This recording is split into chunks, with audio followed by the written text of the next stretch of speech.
Welcome to South Africa's spectacular garden route and the idyllic setting of George, where the Indian Ocean embraces the golden sands beneath the Outeniqua Mountains, the venue for the second round of the IRB Sevens World Series. Local lad and South Africa coach Paul True grew up in the area, so what kind of place is his hometown?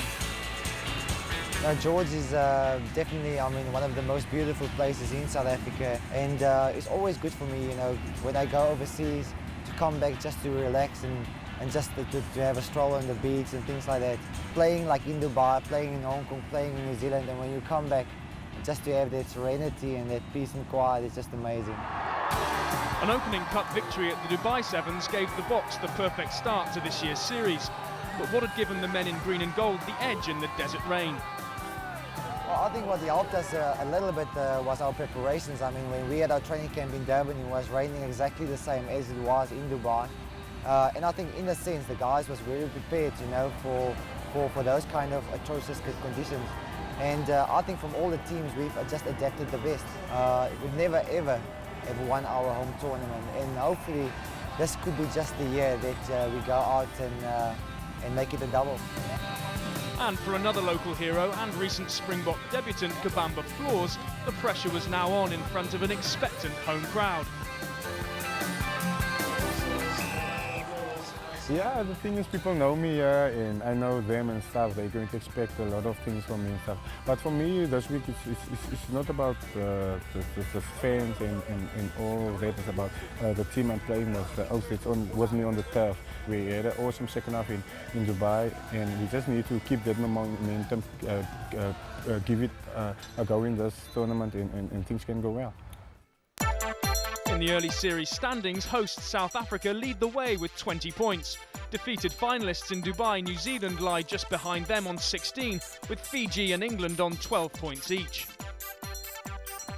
One of the less recognised outfits in George were the Cranes of Uganda, invited to compete as the third African nation. With one chance to impress, the ultimate aim for the team was to show their African neighbours and the watching rugby world just how far Ugandan rugby has come. Well, coming to George is a consequence of how far we've gone in the Sevens game in Uganda. Right now, we're at the crossroads, and what we need is exposure to push it even further. So George Sevens is definitely a step up, and it will give us more exposure. We're here looking to just lift up the game of sevens. We've been competing with our neighbours who are Kenya, and they're sort of like our bigger brothers, and we want to shed off that title of little brother. As it is, just rubbing shoulders with the England team, something just snaps up inside of them, and they want to go back home actually and spread the game even further. The main problem is that our structures are amateur, and so even at this particular tournament, we haven't even brought our best players because they couldn't get leave from work. So right now, what we need to take it forward is to get it at maybe a semi-professional level, and later on to a professional level. And this is how they lined up for the qualifying stages. Neighbouring countries clashing in each of the four pools. The South Sea Islanders in Pool A, old foes England and Wales in B, New Zealand and Australia in D, and the French sandwiched in between an all-African affair in Pool C. And it was Uganda who stunned the French in the early stages of their opening game in Pool C. Now a chance for Uganda. Wakabi. Oh, shows the inside and goes on the outside. This will be a try for Uganda. Wonderful finishing from Simon Wakabi. Takes it all the way under the posts. But it wasn't long before the French seized back the initiative through this try by Jocelyn Lapierre. And they went through to again qualify for the last 8 as runners-up in the pool.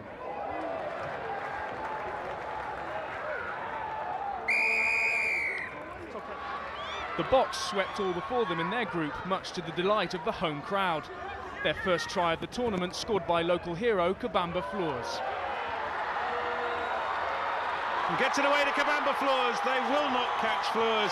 And there's a huge cheer as the boy from Oudtshoorn opens the scoring for South Africa.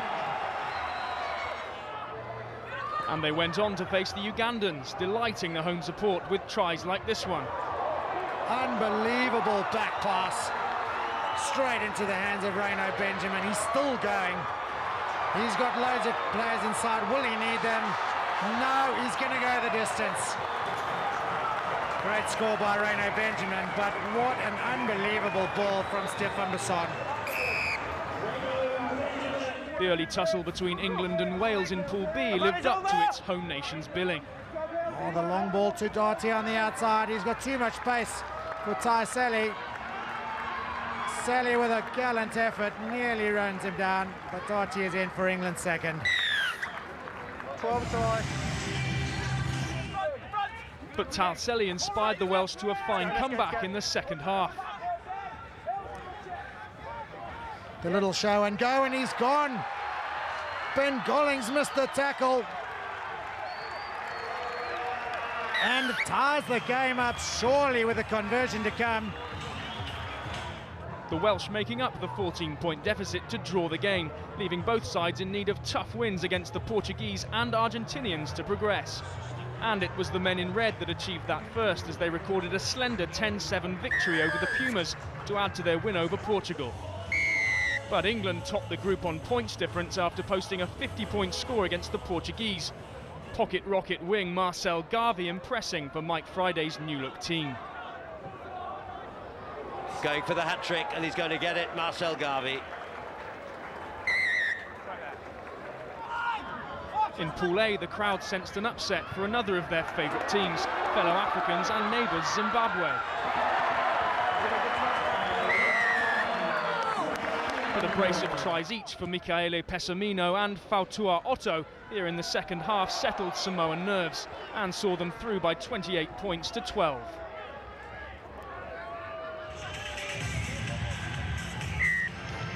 The Fijians were trying hard to put the political strife at home to the back of their minds and open up their account with a victory over Canada. Good vision, Nanuku wide, steps inside, skips out of the tackle and takes it round behind the post. That really is the killer blow for Canada. And the Fijians continued their good form with a comprehensive victory over neighbours Samoa. Waisale Serevi playing the full match and a starring role in the 45-5 win. As Serevi just works the loop superbly to set Nalanga, Naib Polioni Vanawali Nalanga. Pool D brought Australia and Tunisia together, the North Africans hoping to emulate Portugal's first-round victory over the Aussies in Dubai. And Sabri Gemir's try set them well on their way. Tim Atkinson with the feed for Australia, can't gather it, and Tunisia can, though. They must score here, and they do, through lofty Nino. 2 tries by the Wallabies, including this score for Brett Stapleton, proved scant consolation as they fell to a less fancied team once again in the first round of the pool matches. And Australia's fate would be sealed if they couldn't roll over New Zealand in the final pool game. Cheeky that from Nigel Hunt, but again the tackle is good, this time by Dave Dillon. But still it's New Zealand, they're putting the pressure on more and more. Zar Lawrence, but look at the effort from the Wallabies in defence here. Still they have to face this onslaught on their own line. Wide to Nigel Hunt, tricky little player, trying to go around the outside. He slips through and reaches the line, and the referee awards the try. So nearly denied, but Nigel Hunt was not to be in the end. That left Tunisia needing a win against the Scots to secure a first ever appearance in the Cup quarter-finals. Sabri gives it to Nino. Has a look to Zamor Mazgar, and then the little chip into space. He's got there. And that is the 4th try for Tunisia, and that might be the end of the main competition for Australia. A memorable moment for the Tunisians as they progressed to the Cup quarter-finals with something to spare against the founders of the game. But a hard task faced them against free-scoring South Africa in the last 8. The French team again unpredictable but still in the quarter-finals drew New Zealand, while the Welsh would take on the impressive-looking Fijians, and England came up against Samoa. Day 2 and the crowds flocked into the Otaniqua Park Stadium once again, and it was top point and try scorer from day 1 Philip Berger amongst the tries as the Boks picked up where they left off the previous day. Oh, the fast feet, unbelievable. There are 2 men in this tournament, who, in fact 3, who really stand out as having really fast feet. Philip Berger, Ryder stood on the sod. England also disposed of the Samoans with minimum fuss, towering young flanker James Haskell picking up a brace of tries. This is Amor waiting for the support runners. It comes in the form of James Haskell. What a way to finish the first half. An expansive dive from James Haskell for the try line.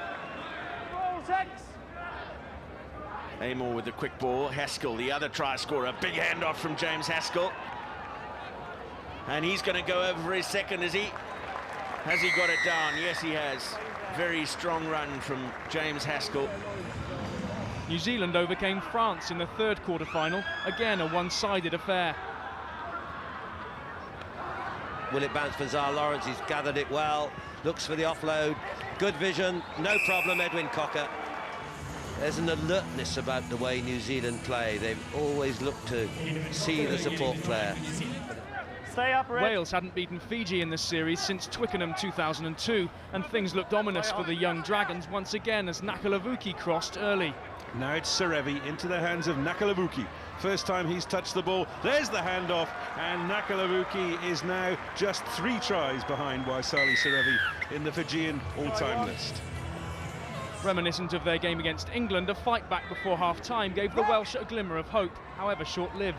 Now they do have a man out wide, but the cut through and the try is from Aled Thomas.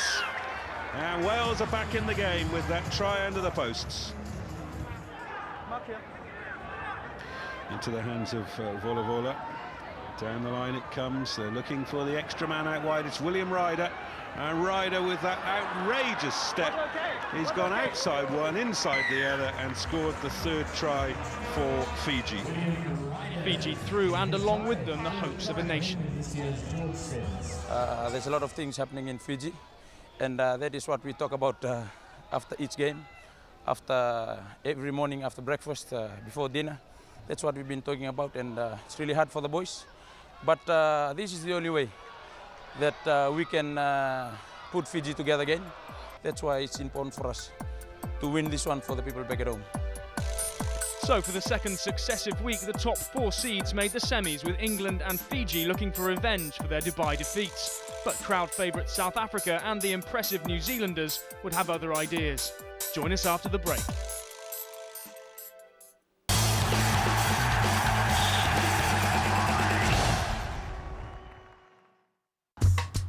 Welcome back to George. One of the most successful teams in recent seasons, England are likely to lose their coach Mike Friday after the South Africa tournament. News of Friday's resignation came during the last event in Dubai, and he's set to take a city position in London to hone his already impressive man management skills. Who's the winger? Who's the winger? Sometimes the fast man's happy with a one-on-one in space because he can go in and out. I will miss it if this is my last tournament, because they're a great bunch of boys, and you know, the last 3 years as head coach and the 3 years before that as assistant, I've had a fantastic time watching these young players develop. So yeah, I will miss the whole environment, the whole atmosphere, the whole Sevens scene really, because it's quite a family atmosphere as well when you're out there with the other teams and the other coaches as well. There have been many highlights for the former Bath and Wasp scrum half during his near 3-year reign as England's Sevens head coach. Are there any that stand out for him personally? Execute the skills. I've enjoyed all my time with the Sevens. I mean, to be a part of that setup that took England Sevens into a new sphere or a new stratum was massive, and then to take that success on and do what no other country has done before, which is winning that record 4th win at Hong Kong, which nobody's ever done, was memorable, bearing in mind the hooter had gone. It was the last play of the game. It was fairy tale stuff really, and it was down to a lot of people's hard work, most notably the boys on the pitch, but also the great management team I've had in and around me off the pitch who have been sensational. And what does his captain think the team will miss the most when Friday is gone? He thinks exceptionally well about the tactics and the way Sevens needs to be played, but also his man management skills and looking after the individual needs of the players is second to none. It's really quite unique in all the coaches I've dealt with, and I think he'll be sorely lost not only by Sevens but by English rugby as a whole. A cauldron of feverish South African support awaited the English as they came out to face the Boks in what promised to be another bruising semi-final encounter. In the side advantage. Advantage over. Away by Vilk, and on now to Gollings. Amesbury again. He's being asked to run around Danwell Damas, but that's An impossible task in that situation. Kabamba Floors, the hometown hero, challenged by Bilk. Kabamba Floors, did he get in touch? No, he stayed on his feet. He's going to get the opening score. The crowd go wild. It's the man from this home patch who gets South Africa's first score. How well he took it. No wonder the smile. So they're having to go the game of playing, stretching, eventually looking for a cover gap. Haskell will take them on full frontal. Takes out two. He's clung to by Damas. 10 metres out. Amos screaming for it to Ben Gollings, the old half-back pairing. Long float, it's a good one to Hills. He's in. They won't stop Hills. Sometimes sheer physical presence can make its mark in the most effective way. So with Ben Gollings' crucial conversion, England held a 7-5 lead at the break, and the Springboks had it all to do in the second half. This is Benjamin. Benjamin goes for the corner. Vilk with the tackle, importantly. Damas. It really is a thriller, this. Now it's Mokoena. Jonathan Mokoena. Nice one arm to Bowles, to Damas. Two men wide. Surely it's on here. The pass is good. And Haskell won't stop Berger. No way. Philip Berger, almost nonchalant in the end. The lead for South Africa. The physicality of the game spilled over as Noble was yellow carded for a late challenge, but England failed to take advantage and South Africa made another final. This will be the end. The crowd rise already in celebration as Basson sets seal on another South African triumph over England. That was our first real test for the tournament, and I'm just lucky that the guys kept their cool. We almost lost it towards the end, but I mean, this is our first final ever for our home tournament. So who would go through to face the Boks? Could Serevi inspire his troops, or would the men in black secure a second successive final? And it's quickly available for New Zealand. It comes out to Zara Lawrence. A change of direction from Lotte Raikambula. And this is a chance. DJ Forbes heading towards the line. He's over, he's got it down, and that is the opening try for New Zealand. DJ Forbes. Great effort, huge strength in those legs of DJ Forbes. Nigel Hunt finding his jumper, Nick Thompson. And the Maul eating up precious seconds. Minute and a half to go in this first half. It's 5-0 to New Zealand, and away they come. They've got numbers here. Raikambula couldn't get the return pass, but it came backwards off a Fijian hand, and it's still available. Raikambula back on the inside. It's taken by Zara Lawrence. Raikambula's there again, and this is DJ Forbes, brought down just 10 metres out. They must score here. Nigel Hunt burrowing his way. Has he got the try? Yes, he has. Looked for one moment as if he might have lost it forward.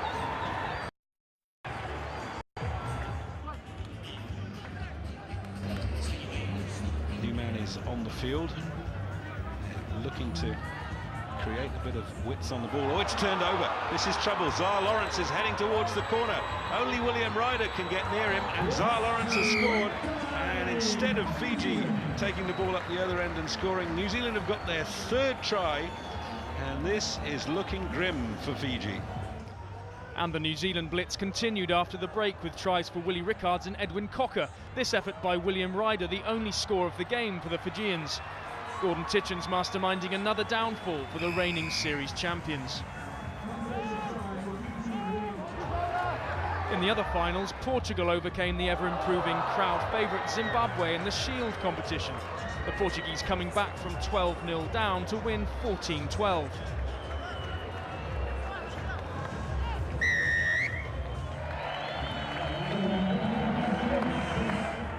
The bowl and 2 points for the series went to the Australians as they eased past another African nation, Kenya.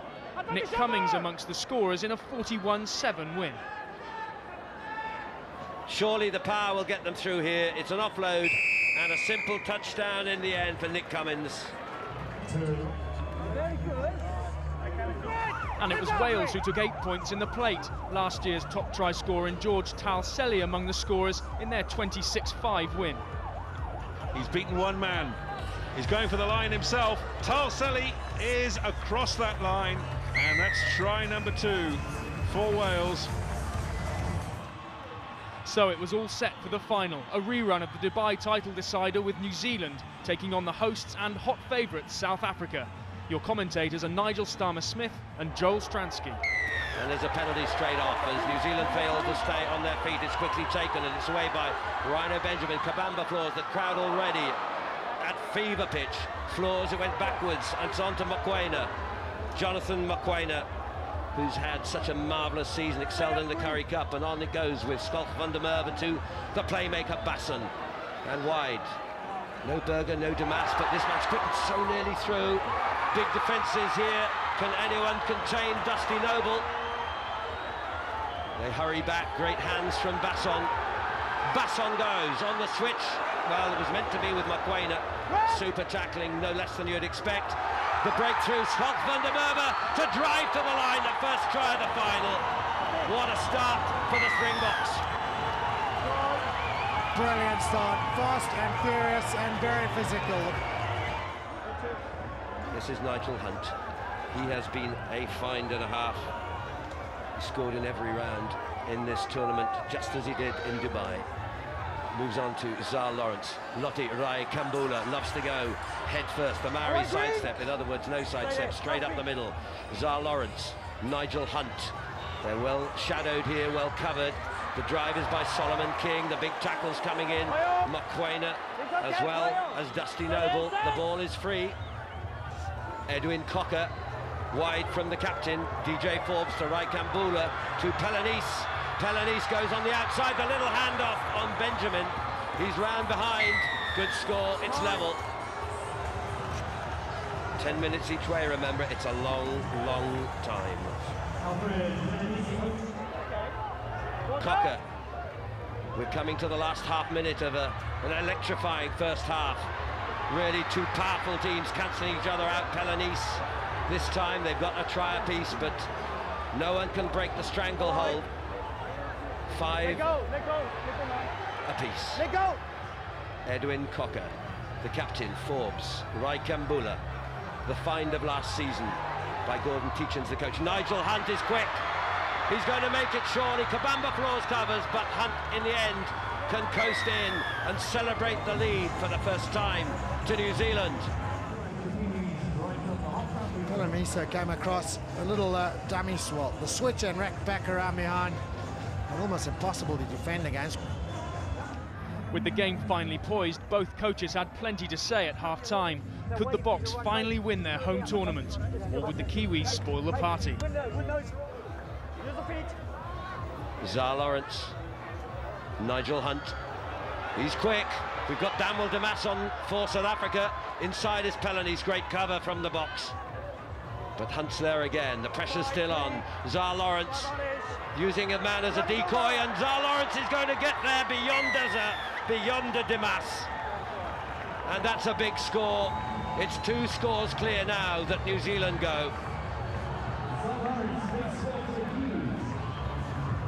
And guys, up. So here's Berger, terrific tournament last week, and lucid running. He's really hit top form. To Basson. Oh, it's a clever turn.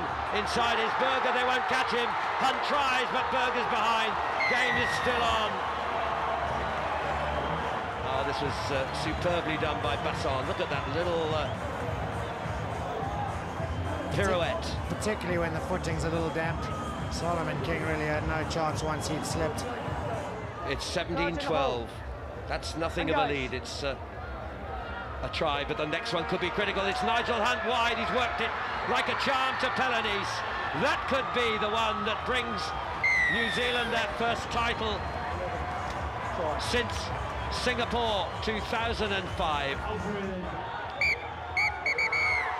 And that second try for Pelanese proved the clincher as New Zealand claimed a memorable win on a memorable day for the Kiwis. The boys really dug deep. You know, we had a little secret behind us, and it was Titch's birthday. And you know, for 51 years, we just wanted to get out there and do it for him. Everyone was telling that our D was going to get us through, but a lot of that game was just driven on passion and just a bit of heart for the boys there. It's a great win, great team win. You know, just magnificent, especially here in South Africa. against South Africa in the final. Couldn't be any better, really, and just really feel really great for the guys. Just a magnificent effort, really gutsy effort. So after the first two events, it's all square at the top, with New Zealand and South Africa locked on 36 points. There's also a tie for equal third, with England and Fiji on 24. Having spoiled the party in South Africa, the Kiwis will now travel to their home tournament, Wellington, in February, with the feeling that things are most definitely back in black. See you in New Zealand.